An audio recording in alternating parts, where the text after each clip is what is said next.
Welcome to the Deep Dive, where we extract the crucial insights from complex sources. Today, we're facing a really stark reality, a risk that could mean digital extinction for businesses.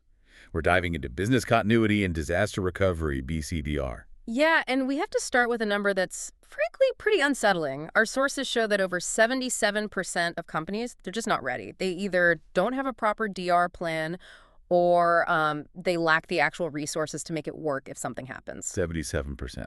That's staggering. And it's not just some internal IT issue, right? It's potentially existential. The data backs this up. It's brutal. 40 to 60% of businesses just never reopen after a major disaster. And 90% report high impact. It's huge. Exactly. So our mission today is clear. We want to give you the blueprint to move your organization away from being, one of those scary statistics, towards becoming a model of digital resilience. We'll cover the big picture strategy stuff like planning, but also the really practical tech for endpoint recovery today. And it's important to say the core ideas of DR, they haven't really changed much. Identify your risks, do a business impact analysis. The BIA set, your recovery time objectives, your RTOs, that's all still foundational. Right. The principles are sound. But the context, that's exploded. Your urgency is completely different now. Totally different. The foundation's the same, but everything around it is shifting. I mean, think about data. It's not just in your nice, controlled data center anymore. It's everywhere. Public cloud, SaaS apps, out at the edge, IoT devices. It's scattered. And at the same time, the threats are getting way more sophisticated. We're seeing sources talk about AI-generated ransomware just around the corner. Yeah. Self-propagating stuff. Scary. And the other big shift is tolerance for downtime. It's basically vanished. Plummeted. Yeah. Businesses used to maybe accept hours, sometimes days offline. Now, business units want to be back up and running in minutes, not hours. Minutes. And that demand for speed, that's where the old DR playbook just falls apart, the traditional stuff, failing over to expensive duplicate hardware, relying on lots of manual effort, old backup takes or storage.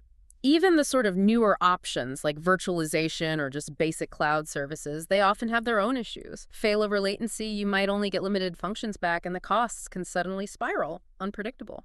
So this pressure for speed, it forces a different kind of thinking, doesn't it? A strategic shift. It does. It leads to this idea of minimum viable business, or MVB, instead of trying to bring everything back online at once. You focus on the essentials first. Exactly. Create a sort of skeletal replica that works immediately. Maybe it's just core email and communication or basic order taking. Keep those absolutely critical processes going, while the bigger, less time-sensitive things, like maybe your main ERP system, are recovered. Okay, MVP, that makes sense. Keep the lights on, essentially. Yeah. But isn't that just delaying the big, painful recovery? It's about smart prioritization, not just delay. The point of MVB is you keep the core business function alive right away. That helps with, legal issues, brand damage. It buys you critical time for the heavy lifting on the other systems. But it absolutely depends on really tight dependency mapping. Dependency mapping, meaning knowing exactly which IT systems support which business functions. Precisely. The business side and the tech side have to be locked in step on that. So it's less about restoring servers and more about restoring the ability to make money or serve customers.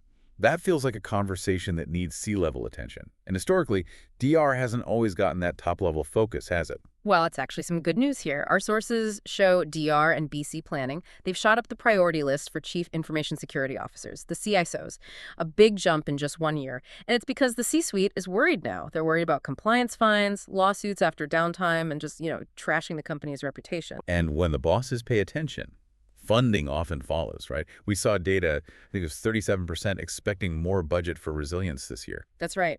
It sort of confirms that grim saying, before something bad happens, it's hard to get the money. After it happens, it's much easier. Hopefully people are getting it before. Mm-hmm. So if you get the funding, you need a plan, a structured approach. Definitely. We boiled down the modern planning cycle into, let's say, a few key steps. First up, build the team. And this cannot just be an IT thing. It has to be cross-functional. Security, legal, compliance, communications, all of them. And it's not a one-off project, it's ongoing. And define roles clearly, right? Like who reports an incident, who manages the plan. Exactly. Incident reporter, plan manager, asset manager, those are key. Then step 2, identify risk and data location. Sounds basic, but honestly, organizations really struggle with where is my data, especially now with hybrid cloud, multi-cloud. And the other critical question, who actually owns this data from a business perspective? Right. Just figuring that out, data discovery, it's a huge hurdle. But you need that map to understand your vulnerabilities. Because DR triggers aren't just cyber attacks or IT failures. We see big disruptions from supply chain problems, natural disasters, even power outages. Okay, so map the data, understand the risks. Then step 3 is the BIA. Yes, the business impact analysis. That's where you define those critical functions, the ones that absolutely have to come back first to support that minimum viable business. Decide what gets backed up first. Okay, BIA sets priorities. Now, if, as you said, 77% are unprepared, and we know testing is often lacking, most only test once a year, same as back in 2008, apparently. Yeah, that testing frequency hasn't budged much. It's a problem. It really is. It means they need a rock-solid standard for protecting the data itself. Which brings us to the backup rules. The old 3-2-1 isn't enough anymore. Not against modern threats, especially ransomware. We really need to shift to the 3-2-1-1-0 approach. Okay, break that down. 3-2-1 is 3 copies, 2 different media, 1 off-site. What are the extra 1 and 1? So the first extra 1 is critical. 1 copy must be offline, immutable, or air-gapped. Totally isolated. That's your ultimate defense against ransomware encrypting your backups, too. It guarantees you have a clean copy that can't be touched. Immutable, untouchable. Okay. Got it. And the 0? The 0 stands for zero errors, which really points towards automation and validation, making sure the backups work, they're tested, they're clean. And this automation isn't just a pipe dream. It's happening now or soon. Oh, yeah. The predictions are pretty strong.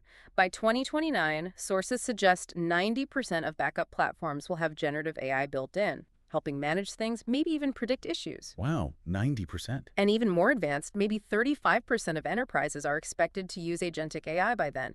That means AI systems actually performing backup operations autonomously, like resilience on autopilot. That's a big leap. Okay, back to testing for a second. If annual walkthroughs aren't cutting it, what's better? You mentioned they miss the chaos. They completely miss the human element under pressure. Static drills assume everything goes perfectly. People follow the script. Real disasters are messy. The recommendation now is interactive, even gamified, tabletop exercises. Gamified. Like a simulation. Sort of. You introduce unexpected problems, injects, they call them. Maybe a key person is unreachable, communications fail, a new threat emerges mid-crisis. It forces the whole team, legal, comms, IT, everyone, to actually talk and make decisions under stress. You have to simulate, the punch in the mouth, as one source put it. Simulate the chaos. Makes sense. Okay, let's connect this back to speed and immutability, but focus on maybe the weakest link. Yeah. The endpoint. The employee's PC. This feels like the last mile problem. You could recover all the big servers, but if people can't use their laptops... Operations are still dead in the water. Exactly. This is a huge gap that modern automated solutions are designed to fill.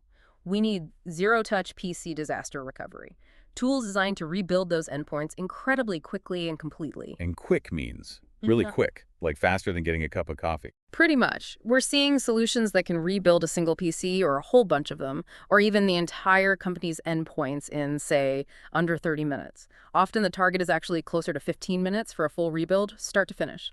15 minutes. How is that even possible? And is it really zero touch? Does someone have to run around with a USB stick?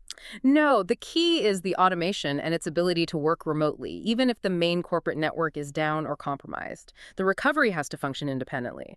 Often this relies on having a sort of pre-staged recovery space locally on the machine itself. Okay, independence is crucial. But what do you get back in 15 minutes? Just a basic Windows login screen. Does the user then spend days reinstalling everything? No, that would defeat the purpose. The goal is full functionality. The rebuild restores the operating system, yes, but also all the user's applications, their security settings, compliance configurations, their data, their profile, their personalized settings, everything. So they log in and it's like nothing happened. That's the ideal. As if nothing changed. They can just get back to work immediately. Okay, how does it know what everything is for that specific user and machine? It uses continuous discovery. An engine constantly scans the PC, figuring out its configuration apps, settings, policies. That state gets stored in a configuration database. Then, using that local recovery space with known good source files, the rebuild can be triggered on demand by the user, by IT, or even automatically based on rules. And if ransomware was the cause of the disaster, where the malware might be hiding deep in the OS, This kind of rebuild takes care of that definitively. It's the definitive cyber recovery method for endpoints, yes. You're not just rolling back files or trying to patch something that might already be compromised. You're doing a complete wipe and rebuild from a known, clean, secure state in minutes.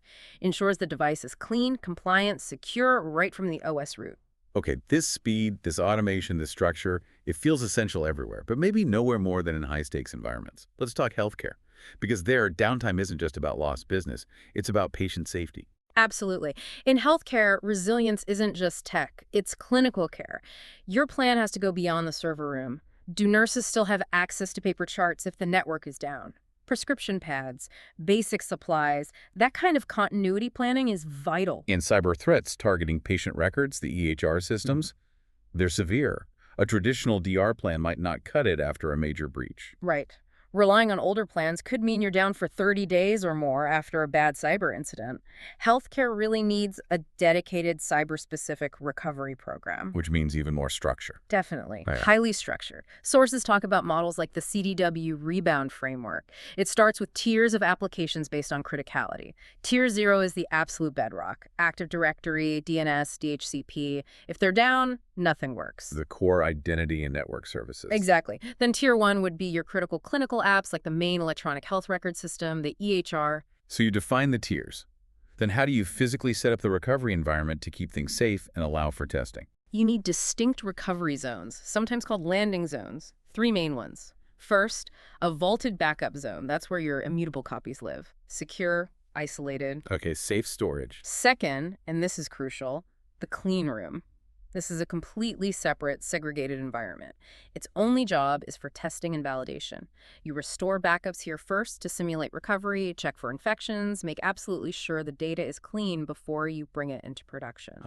So you don't accidentally reinfect yourself during recovery. Precisely. And the third zone is the recovery room. That's the operational space where you actually stand up those critical Tier 0 and Tier 1 systems during the disaster, letting users connect to those minimum viable business functions. Makes sense.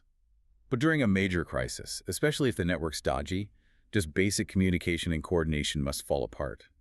How do teams manage the response itself? Yeah, chaos is common. That's where specialized incident response platforms come in. Tools like ReadyOne, for example. Their purpose is to hold the crisis management effort together. They provide communication channels outside the main corporate network. Back channels. So people can talk even if email and Teams are down. Right. And critically, they offer digital documentation, like scribing tools, so you can track every task, every decision made, who's doing what in real time. Creates an accurate timeline. That documented timeline must be invaluable for keeping everyone informed: doctors, executives, maybe even regulators or external agencies like FEMA. Exactly. It provides clear, transparent updates without relying on possibly compromised systems. It turns that potential scramble into a much more structured, manageable response, really cuts down the chaos and the downtime. Okay, this has been a really deep dive into what resilience means today. If we had to boil it down for you, the listener, what's the core takeaway? I think it comes down to 3 non-negotiable principles for modern BCDR: automation, immutability, and speed. Businesses have to get serious about moving beyond just basic backups. We need zero-touch recovery, aiming for zero downtime, especially for those critical endpoints your employees rely on. Automation, immutability, speed. Got it. Now, for a final thought, we talked about using clean rooms for testing and validating backups, making sure they're safe. But the sources hint at something more. Those clean, validated backup copies. They don't just have to sit there waiting for the worst to happen. Right. There's this prediction by 2029, maybe 30% of companies will be using those validated backup copies, sitting in those secure clean rooms, for more than just recovery. Think about it. What new strategic advantages could you gain if you could safely run analytics, maybe even AI inference, on those validated copies of your business data? That's taking resilience and turning it into intelligence. Learning from data you only have because you prepared for a crisis. Something to think about as you review your own strategy. Thank you for joining us on the Deep Dive.